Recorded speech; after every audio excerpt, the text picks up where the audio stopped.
in phasor, kunyari ito si voltage V, yung current I ay naglalag daw ng 90 degrees. Nahuhuli.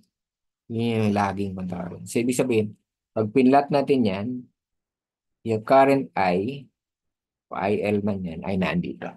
Ito yung VL mo. This is 90 degrees exactly. That is the case if your load is pure inductor only. Okay po, yan ang ibig sabihin yan. So, hindi na ngayon sabay ang takbo ni voltage at current. Nahuhuli na ngayon si current ng 90 degrees. Okay, moving forward. So, some examples here with regards to induced voltage.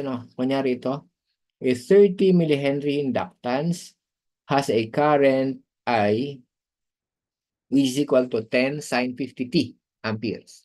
T is time in second. Obtain the voltage induced in the coil. So may formula yun kanina, E equals L di dt. Yung formula nun kanina. Again, E equals L di dt. So L is given 30 milli. So ito po yan, 30 times 10 to the negative 3. And the derivative of I with respect to time t. So I is 10 sin 50t. So ito na, 10 sin 50t. So derivative lang naman yan. So 10 is constant. Pag nilabas mo, meron 10 to the negative 3 and 10 magiging 10 to the negative 2 na lang ito. And then the derivative of sin 50t. So sin, cosine yan. Cosine of 50t, derivative of 50t. Kaya may 50 ka doon. And then cosine 50t. So, ito na sila. Ano lang to? Simplify 50 and 30 will be 1/5. 10 to the negative 2 is 1 over 10 squared, 100. Tapos, dinivide. So, 15. Cosine 50t volts. Ano po? O, yun lang naman. Madali lang naman. Okay, hope nasundan. May I see reactions? Sige, tuloy tayo. Next. What ayaw? Ayun. So, another example. Find the voltage across a 0.1 Henry inductor if the current through it is I of t be equal to 10t e to the negative 5t. So, same formula pa rin po equals L di dt. L di dt. So, L is given as 0.1, then derivative of 10t e to the negative 5t dt. 10 is constant times 0.1 is 1. So, derivative of t e to the negative 5t na lang. It takes the form of derivative of u times b.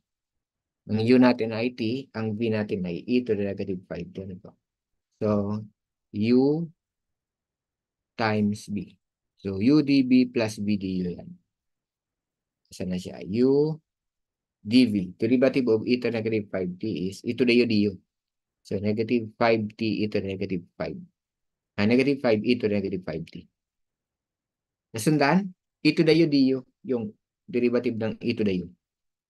Yung t ay t muna siya sa doon. Tapos plus v du. V is e to the negative 5t. And du is dt. dt over dt is 1. Kaya wala na. E to the negative 5t na lang. Okay? So ito pag pinagsama, negative 5t ito. Tapos ito 1. Common factor yung e to the negative 5t. Kaya naging ganito. The product of 1 minus 5t times e to the negative 5t volts. Okay po, at ganit time t, pag sinolve mo yung value niya, pag binigay yung time t, makukuha mo yung value ng e dyan, pag given. Okay? So, inductive loads take time to develop their magnetic field when the voltage is applied, so the current is delayed. Ito rin yung binapakita kanina, no? So here is the circuit for pure L, and then the waveform. So kung ito yung ang reference dito ay current na ginawa, ito binaligtad niya. Ang current ang reference niya. Yung voltage niya ay nandito. Leading ang voltage niya dahil current ang ginawa na reference. Pero pag voltage na reference, ang current niya naman ay lagging. Okay? So, ito, Pag ginawa sa phasor, ganito siya. Nandito yung I, nandito yung V. Ano po? Okay? Parehas lang din yan nung pinakita ko sa inyo kanina na diagram. Ito, pag ni-rotate yan pa ganun, na itong V ay mapupunta na rito, yung I mapupunta na doon. Kaya ang itsura niya na ay magiging ganito na. Okay? I, L, V, L. Parehas lang yan. So, moving forward tayo. So, ano nga yung ano kanina? Physical part, inductor. Meron siyang inductance. So, kung may inductance, meron siyang inductive reactance. So, ano naman yun? Ito siya. Inductive reactance, we have the symbol X sub L ang ginagamit natin. Is the opposition to AC current due to inductance in the circuit. The unit of inductive reactance is ohm. So kung resistance ohm, na ang kanyang characteristic ay to oppose or to limit the current, ganun din itong si inductive reactance. Ohms din siya at ang kanyang characteristics din ay to limit the flow of current. Okay? So the formula of finding X sub L is 2 pi FL. 2 pi is constant, F is the frequency, L is the inductance. Ano po? Okay? So yung mga computation nito sa mga susunod nating presentation. Dito in-introduce lang muna. Again, XL is inductive reactance ohms, F frequency, L is the inductance in Henry. So, kung meron ka na nito, you can use Ohm's law. That is V, di ba? V equals IR sa ating resistor. Ay ang R ay parang X sub L din yun. Kaya VL is equal to IL XL. IL times XL. So Ohm's law lang din, parang VIR. VIXL this time. So pag minapalit mo to, minanipulate mo yan. You may have IL be equal to VL over XL. O kaya XL is equals to VL over IL. Ano po? Okay? Energy stored in the inductor, we have 1/2 Li squared. Ano po? So L is the inductance again, I is the current. Come on, ito na. Find the energy stored in a 0.1 Henry inductor if the current through it is I of T be equal to 10T. Ito na 5T. Yung kaninang ano lang to, continuation lang siya. So by formula, W is 1/2 Li squared, L is 0.1, and then I is 10T, ito na 5T. So 1/2 yan, tsaka yung square nito, 10 squared is 100, T squared ito, ito na 10T ito, and simplify. So we have here 5T squared, e to negative 10T joules. So that is for inductor, no? The other one, so yung tatlong passive elements, resistor, inductor. The other one is capacitor. A device which has the ability to store an electric charge so that to possess electrical potential. Consists of two or more conducting plates separated by a thin insulating material called dielectric. So kung may capacitor, may capacitance din. A measure of the ability of the device to store energy in the form of electrical charge. The ability to oppose sudden change in voltage. Kanina po, yung inductor, ang ability niya to oppose sudden change in current. Ito namang si capacitor, the ability to oppose sudden change in voltage. Bababa din siya pero hindi agad-agad. Then the unit naman of capacitance is farad. Kanina sa inductance, Henry. Dito, farad. Now, the voltage across the capacitor is given by this formula. V sub C be equal to 1 over C, the integral of IDE from initial time to final time T. Ano po? So, I is the current, dt derivative of time T. Ang mukha nito, no, as an example here, determine the voltage across a 2 microfarad capacitor. If the current through it is I of T be equal to 6 e to the negative 3000 T milliamperes. Assume that the initial capacitor voltage is 0.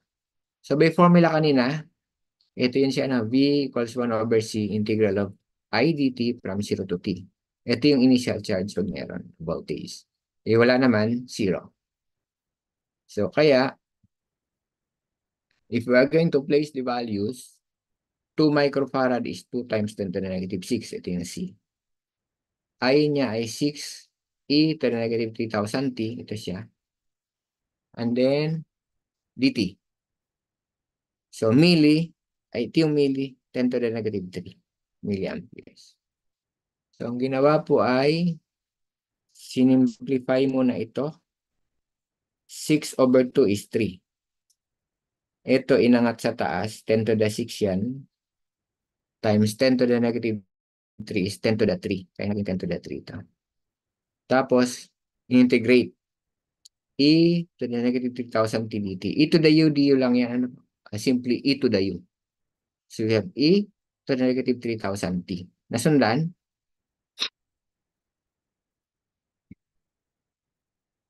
Okay, so ito na, no? Then after nyan, sinimplify ulit yan, ano? Ito, 3,000 din to eh. 3 times 1,000 is 3,000. Over negative 3,000, negative. Negative 1. Negative e to the negative 3,000 t. Applying the upper limit and the lower limit. So, upper limit minus lower limit yan. Ang mangyayari ay meron mo na yung kung upper limit mo na negative e, sulat kaya natin. Para ma-arrive doon. Upper limit mo na sa may negative dito, matitira negative 1 actually ito. Negative 1. So, negative e to the negative 3,000 t, upper limit, minus lower limit, negative e ulit, to the 0, kasi negative 3,000 times 0 will be 0. And that is equal to 1. Ano po? So, 1 may negative, magiging positive na yan ang resulta niya. Okay? So, positive na ito, minus, kaya 1 minus e to the negative 3,000 t. Na siyang ito rin yan. Okay? So, yan na siya.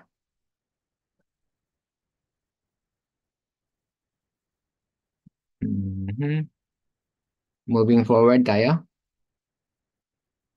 So, if an AC voltage, sabi niya, V is applied across the circuit having only capacitance, the resulting AC current to the capacitance I sub C will lead the voltage across the capacitance V sub C by 90 degrees. Degrees po ito, nasa baba ang degrees niya, na mali ng type.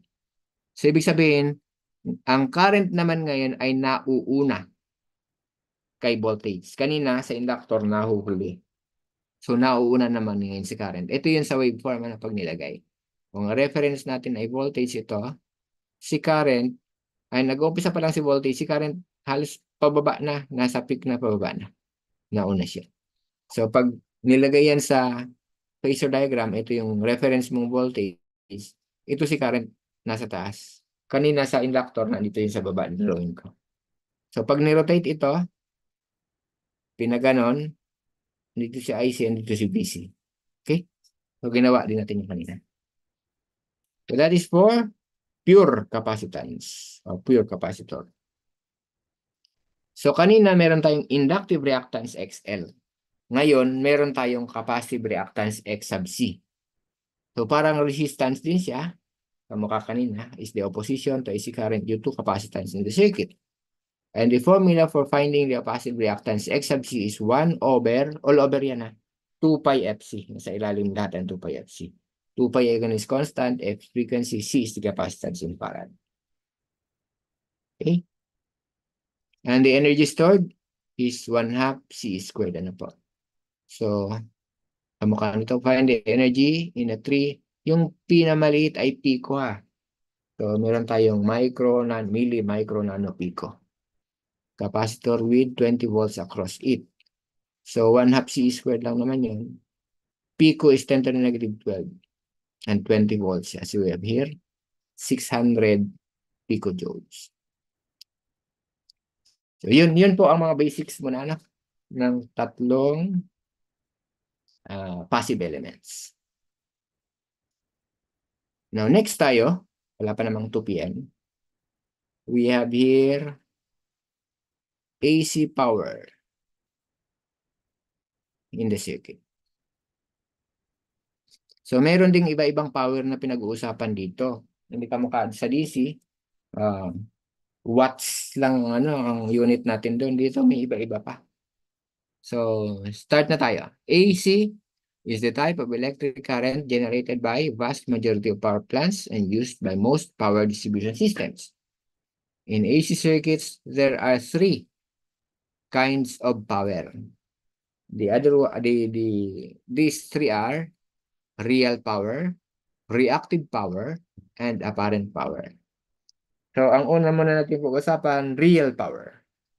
Other term is true power, genuine power, or active power. Yan mga iba-ibang terms. Ano po?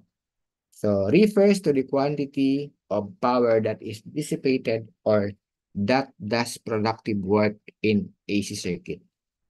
And the unit is watts. So, parang yung sa DC, di ba watts yun? So, ito yung real power sa AC. The other one is reactive power. Refers to the form of electrical power that is essential for maintaining the electrical field or magnetic field in an AC circuit, but it does not contribute to useful work. Transformers and induction motors use reactive power to produce magnetic field. Ano po? And the unit of this is volt ampere reactive or VAR. So, sila, di ba, kailangan natin ng coils sa mga motor para mag-produce ng magnetic field. At dahil coils yon, meron siyang inductive reactance. Ano po? So, dahil may inductive reactance siya, meron siyang inductive power na kinukuha o reactive power. Ano po? So, yan. Kaya hindi natin maiwasan. Same thing din po sa capacitor. Ano? So, ang kinakain niyang power ay volt ampere reactive din. VAR. So, reactive power din yun. So, yan siya. The last one is the apparent power. So, is the combination of the real power and reactive power. So, the unit is volt ampere. So, kombinasyon itong dalawa. May relasyon kasi itong dalawang to. Kaya, ang pinagsamang dalawang yan ay apparent power. Volt ampere po ang unit. So, mula dun sa tatlong power, that is presented or that can be presented in a right triangle. Right triangle po. So, paano yun?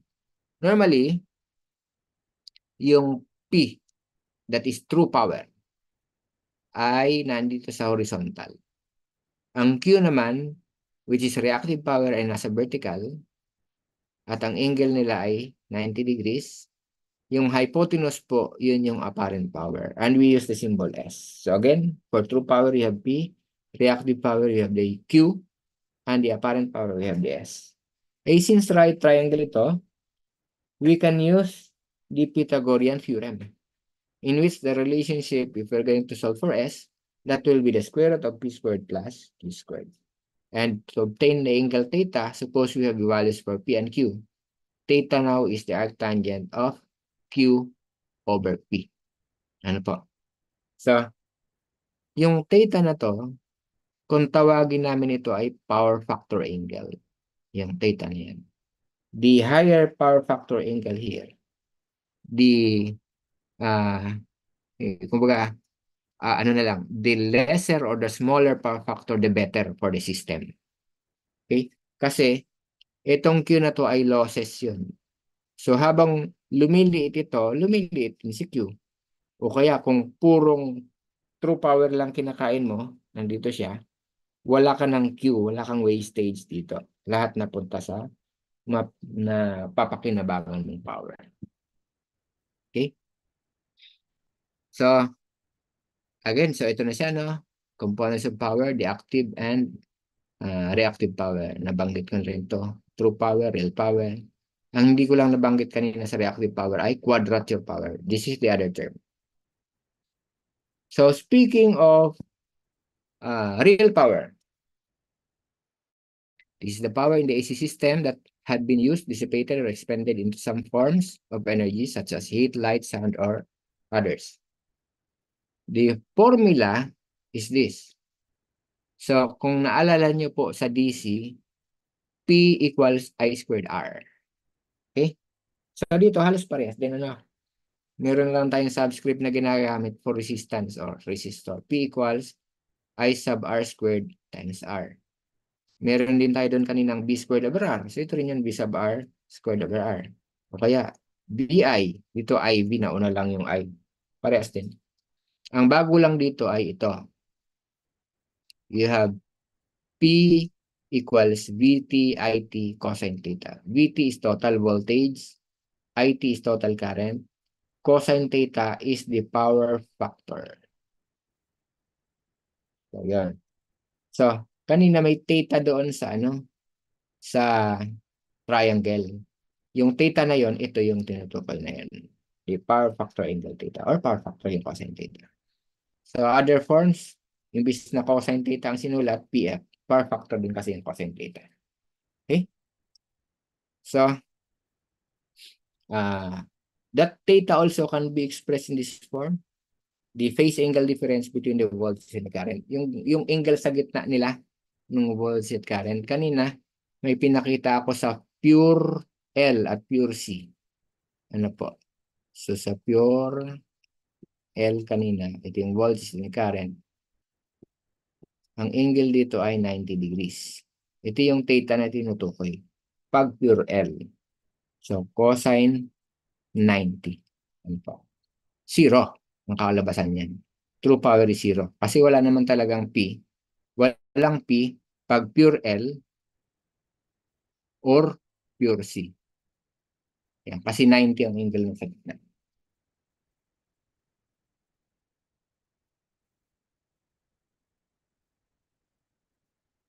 Okay, moving forward. Oops, lumagpas, sorry. Next is reactive power or quality of power. The power in the AC system that is delivered from the source to the load but returned back to the system. This power is expressed in reactive volt ampere or volt ampere reactive. No, na yung reactive. So, VAR. So, again, ang symbol kanina ay Q. So, formula now is I sub X squared X. Itong X na to can be po pwedeng XL or XC. Naalala niyo po kanina yung XL doon sa inductor. That is the inductive reactance. Ayan yan, inductive reactance. Kasi inductor siya. Ang unit niyan, ohms. Kung XC naman, we have capacitive reactance. Yan. Ohms pa rin yan. What is this IX? I is the current flowing. Kung inductor ang meron ka, I sub L. Kung inductor ha, I sub L ka. Kung capacitor ang meron ka, I sub C. Okay? So, parang kaparehas din kanina sa I squared R. Kaya lang dito, imbis na R, XL and XC tayo. Okay?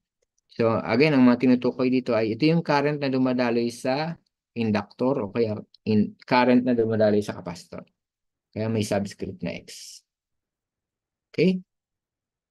Next, V sub X squared over X. Again, X dito ay XL or XC. Ito. XL or XC. Pares lang. Ito, voltage drop dun sa inductor or capacitor. Another formula, VI or IV. So, voltage dun sa inductor times the current flowing at the inductor. O same thing with the capacitor. Then, ito naman, VTIT sin theta. Imbis na cosine kanina, ay sine ngayon. Angle the same. Kung tawagin ito ay reactive factor, RF. So, ang unit niya ay VAR. Okay? Sila. Next tayo. Apparent power. So, apparent power, again, is the combination of the real power and reactive power. This power is expressed in volt ampere. So, kanina may formula tayong S. Ito na yung panulat ko. S equals the square root of P squared plus Q squared. Yan. Kung alam mo to. Kung hindi mo alam yan, pwedeng ito. Total voltage, total current. Product of that, we have the apparent power. The unit is volt ampere. Okay po. Then the power factor. So kanina ko pa ito binabanggit. PF is cosine theta. Or P over S also. Mula sa triangle yan. Then RF, reactive factor is sin theta. Q over S. Mula rin yan sa triangle.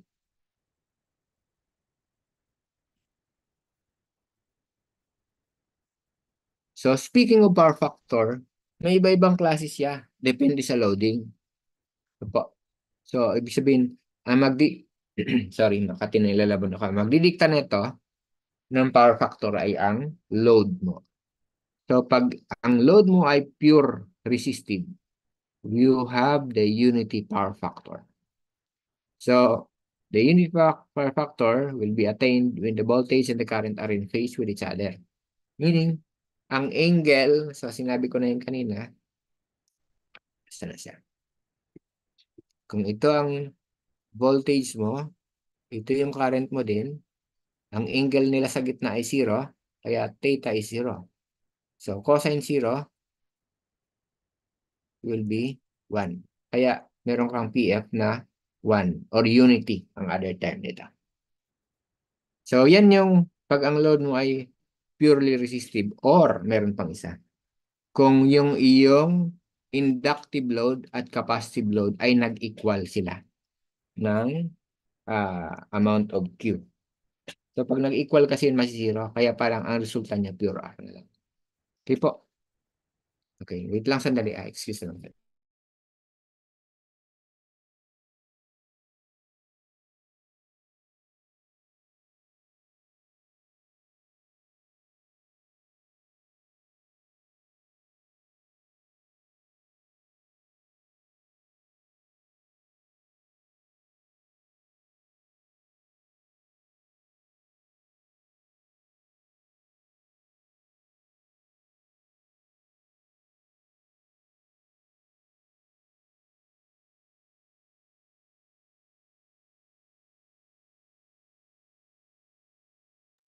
Okay, tuloy tayo.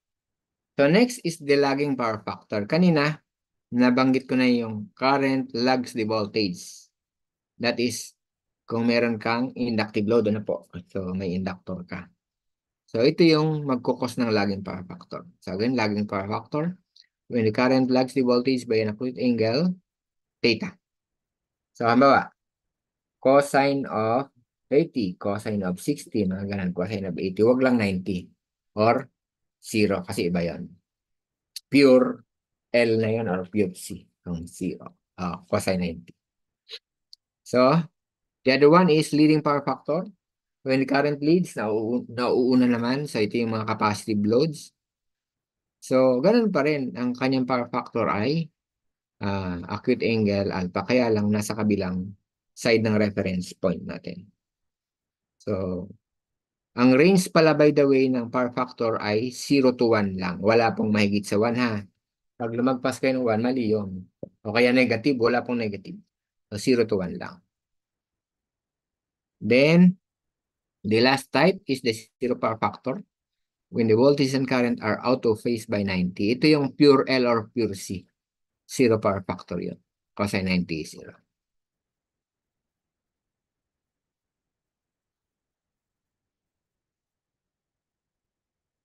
Important theories in power. Resistance only consumes or draws real power. P lang po. Reactance does not consume P but draws reactive power Q. In a power system, the use of capacitor banks or synchronous condensers in order to suppress the large VAR drawn by industrial motors are also known as the power factor correction. Ito hindi natin discuss. Power factor correction. That is another discussion. Iba na naman yun. Dumadami na siya masyado. I have 9 minutes remaining kasi alas 2 yung start ng webinar. Okay. So ito siya, no? Some examples. Ituloy ko na dito sa solution para isang direction na dito. Okay. A 110 volt 110 volt AC voltage is applied across 5 and 15 ohms resistances in series. Find the current and the voltage drop across its resistance and also draw the phasor diagram. So, mas maganda po pag magsosolve tayo nito, i-drawing natin yung circuito muna. So, ganito yung circuito niya. Ito yung source nyo. Ito yung mga resistors na naka-series 5 and 15 ohms. So, series lang naman yan. One loop, isang loop lang. To determine the voltage drops at saka yung current, siyempre alamin muna natin total resistance. Series lang naman ito. Parang DC lang ang kuhan mo rito. Treatment mo kasi wala ka namang inductor at capacitor na po. So, total resistance of that will be 20. To solve for the current, V over RT, 110 over 20, and that is 5.5 amperes. To solve for the voltage drop at each, use Ohm's law, V equals IR. So, I is 5.5, R is 5 for the first resistor, 27.5 volts. And V2, IR2, we have 82.5 volts. Ano po? Then, the phasor diagram. So, isa na namang ang voltage total niya ito, current niya ito. So, in phase lang naman yung dalawang kasi series, pure R. Meron tayo. So, this for number 1. Number 2 ito. A 20 ohm electric iron and 100 ohm lamp are connected in parallel across a 120 volt AC line. Find the total current, total resistance, and the power drawn by the circuit. Also draw the phasor diagram. So gagawa muna tayo ng drawing. Drawing, ayaw mag-forward Ayun, ito yung drawing natin. Parallel, so ito yung connection natin. 20 ohm yung isa, 100 ohm yung isa. Kung mapapansin nyo, purong pure R lang din ulit. So parang DC lang siya. So again, kung susolvin mo yung current dito, parallel naman yan. So 120 volt ang nakakukuha nito. By Ohm's law, I equals V over R. So 120 over 26 amperes ang madali dito. Ito ganun din. 120 rin ang nakukuha niya. So 120 over 100 is 1.2 amperes. Ano po? The total current, the sum of the two, that is 7.2. Total resistance, so parallel lang ito kaya product over the sum. And that is 16.67 ohms. Then the power total, so P equals VTIT. Yung kaninang mga formula natin for pure R. So total voltage 120, total current 7.2. So that we have the total power of 864 watts. Ano po? For the phasor diagram, at any part of the circuit, voltage is common kaya yung kanyang reference natin, V. Yung I1, ito yon, I2 ito, I total ito. So pure R lang naman yan. In phase silang lahat, wala silang phase angle difference. Okay po. So, yun ang kanyang, ano ba ito? Phasor diagram. Next, ito. A tuning coil in the radio transmitter has an inductance L yan, of 300 microhenry. At what frequency will it have an inductance of 3,768 ohms? So, yung formula natin kanina is XL is equal to 2 pi FL if you remember kanina. XL, 2 pi FL. Ang hinahanap natin ngayon ay F. So, manipulate mo yon. F be equal to XL over 2 pi L. XL given yan. F, yun ang hinahanap natin. L is given also. So, ipapasok mo lang dito lahat yun. To obtain the value of F, and that is 2 megahertz po. Okay? Number 4, a choke coil of negligible resistance is to limit the current through it to 50 milliamperes when the voltage V is 25 volts at 400 kilohertz. Find its inductance L. Ano po? So, ang gagawin natin ay Ohm's law tayo. No? Ohm's law. So, if you remember kanina, V equals to ILXL. Kung naaalala nyo kanina. So, ito na siya. V is given, 25 volts. Current is given, 50 milliamperes. Frequency is 400 kHz. So, para makuha natin yung XL, Ohm's law nga, 25 over 50 milliampere. Milli is 10 to the negative 3. So, we have 0.5 kilo ohms na po. After having L, gamitin ulit natin yung XL is equal to 2 pi FL para makuha natin yung L. Anyway, F is given ha. Ito na sila. 0.5 times 10 to the 3 kilo. 2 pi, constant naman yan. F is 400 kilohertz. So, ito na siya. L is 0.2 millihenry. Okay? So, magtuto na. Ituloy natin to mamaya. Ano po? So, number 5 na tayo mamaya. Stop share ko muna to. Pahinga muna kayo. Break time muna tayo. Okay po.